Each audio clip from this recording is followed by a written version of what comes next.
മാന്യ മഹാജനങ്ങളെ, നിങ്ങൾ എത്ര പേർ അറിഞ്ഞു, എത്ര പേർ ശ്രദ്ധിച്ചു എന്നെനിക്കറിയില്ല. ഇന്ന് ചൊവ്വാഴ്ച കേരളത്തിലെ മജിസ്ട്രേറ്റ് കോടതികളിൽ പ്രോസിക്യൂട്ടർമാരുണ്ടാകുകയില്ല. പ്രതിഭാഗം വക്കീലന്മാരും പ്രതികളും മജിസ്ട്രേറ്റുമാരും പ്രത്യേകം ശ്രദ്ധിക്കുക. Kerala assistant public prosecutors association എന്ന് പറഞ്ഞ ഒരു മഹാസംഘടനയുണ്ട്. ആ സംഘടനയുടെ ആഹ്വാനപ്രകാരം ഈ APPമാർ എന്ന് ചുരുക്കപ്പേരിൽ അറിയപ്പെടുന്ന അസിസ്റ്റൻറ്റ് പബ്ലിക് പ്രോസിക്യൂട്ടേഴ്സ് എല്ലാവരും ലീവ് എടുത്ത് സമരം ചെയ്യുകയാണ്. ലീവ് എടുക്കാതെ സമരം ചെയ്യാം, പക്ഷേ അങ്ങനെ സമരം ചെയ്യുന്നത് അത്ര സുഖകരമായിരിക്കില്ല, സന്തോഷമായിരിക്കില്ല എന്നുള്ളതുകൊണ്ട് APPമാരെ എല്ലാവരും ഒറ്റക്കെട്ടായി ലീവ് എടുക്കാൻ തീരുമാനിച്ചിരിക്കുകയാണ്.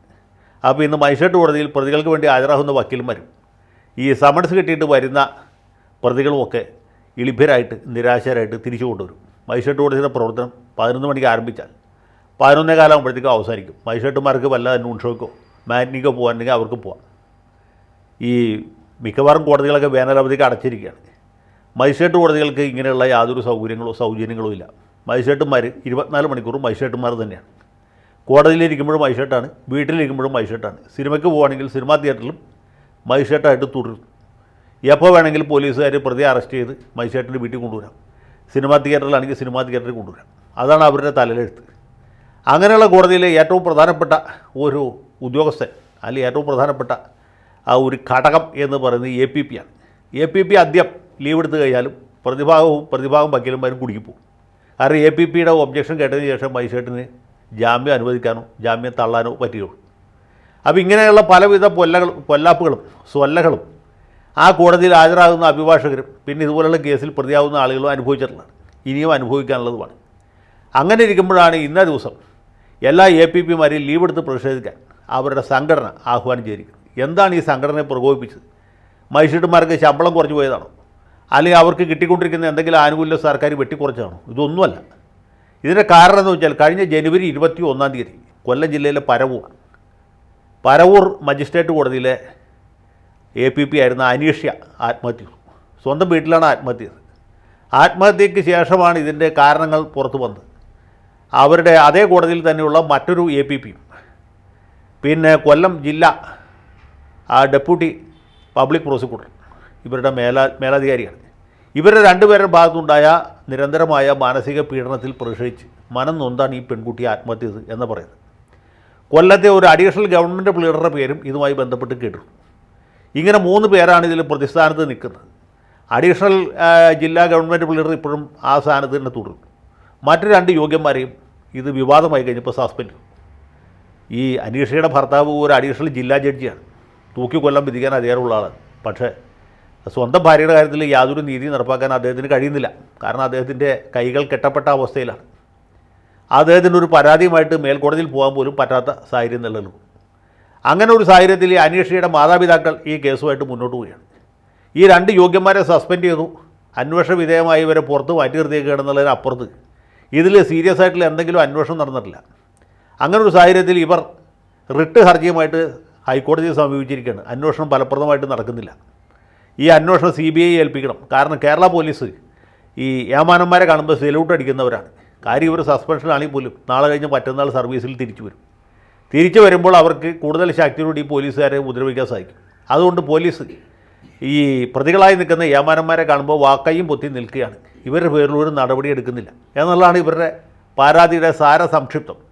ഹൈക്കോടതി അത് പരിഗണിക്കുന്ന അതേ ദിവസം ബഹുമാനപ്പെട്ട DGP, അദ്ദേഹം വലിയ ബുദ്ധിമാനാണ്, പുള്ളി ഈ കേസ് ക്രൈംബ്രാഞ്ചിനെ ഏൽപ്പിച്ചു. നമ്മുടെ ക്രൈംബ്രാഞ്ച് തന്നെ, അതായത് കേരള പോലീസിൻ്റെ ചേട്ടൻ, ലോക്കൽ പോലീസിൻ്റെ മൂത്ത ചേട്ടനാണ് ക്രൈംബ്രാഞ്ച് ഏറ്റെടുത്താൽ പിന്നെ സംഗതികളൊക്കെ ജില്ലായിട്ട് നടക്കും, നമുക്കറിയാമല്ലോ.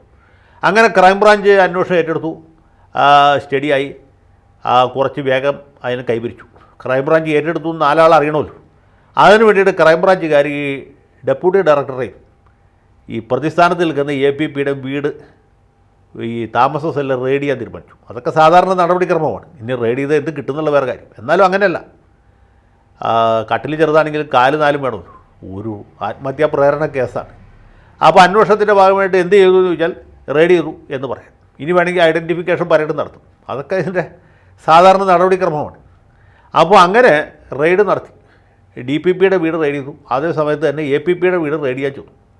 അപ്പോഴത്തേക്കും നാട്ടിലുള്ള മൊത്തം APPമാരും പ്രകോപിതരായി. APPമാരെന്ന് വെച്ചാൽ ലോകത്തെ താങ്ങി നിർത്തുന്ന ശക്തികളാണ്. ഈ IPCയും CRPCയും ഒക്കെ ഇവരുടെ തലയിൽ കൂടിയാണ് കടന്നു പോകുന്നത്. ഇവരില്ലെങ്കിൽ ലോകം നിശ്ചലമായി പോകും.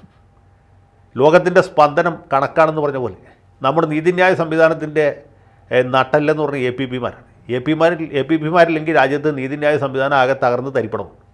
ഒരു APPയുടെ വീട് വെറും പോലീസുകാർ റെയ്ഡ് ചെയ്യുന്നു എന്ന് പറഞ്ഞാൽ ഇതൊക്കെ വലിയ അവമാനം വേറെ വല്ലതും. ഉടനെ തന്നെ ഇതിൻ്റെ സെക്രട്ടറി അദ്ദേഹം ഒരു തിരുവനന്തപുരത്തുള്ള ഒരു APPയാണ്. APN എന്നാണ് പറയേണ്ടത്. പ്രവീൺ കുമാർ എന്നാണ് അദ്ദേഹത്തിൻ്റെ പേര്. ഞാൻ മനസ്സിലാക്കിയെടുത്തോളൂ.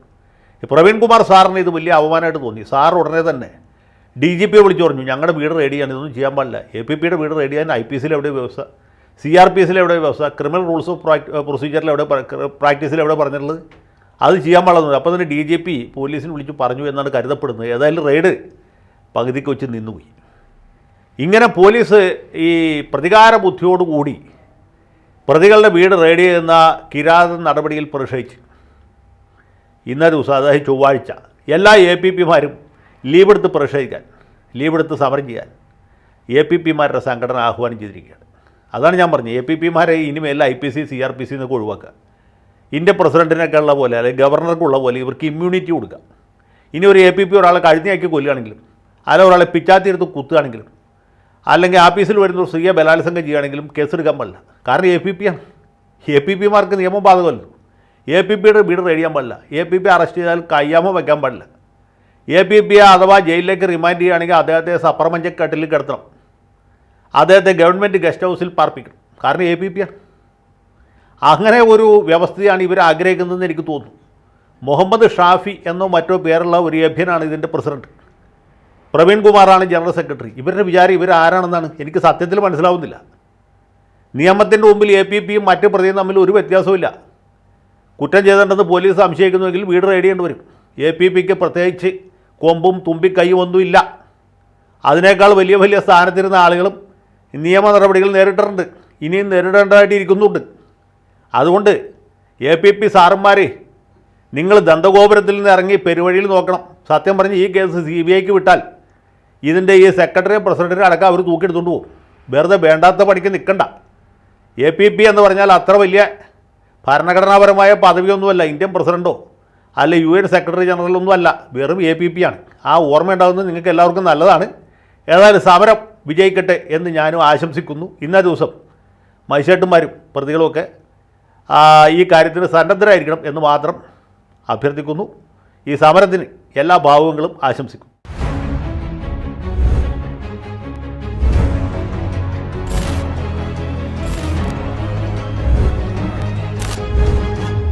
കൂടുതൽ വാർത്തകളും വിശേഷങ്ങളും നിങ്ങളിലേക്ക് എത്താൻ ABC മലയാളം സബ്സ്ക്രൈബ് ചെയ്യുക, ബെൽ ബട്ടണും അമർത്തുക.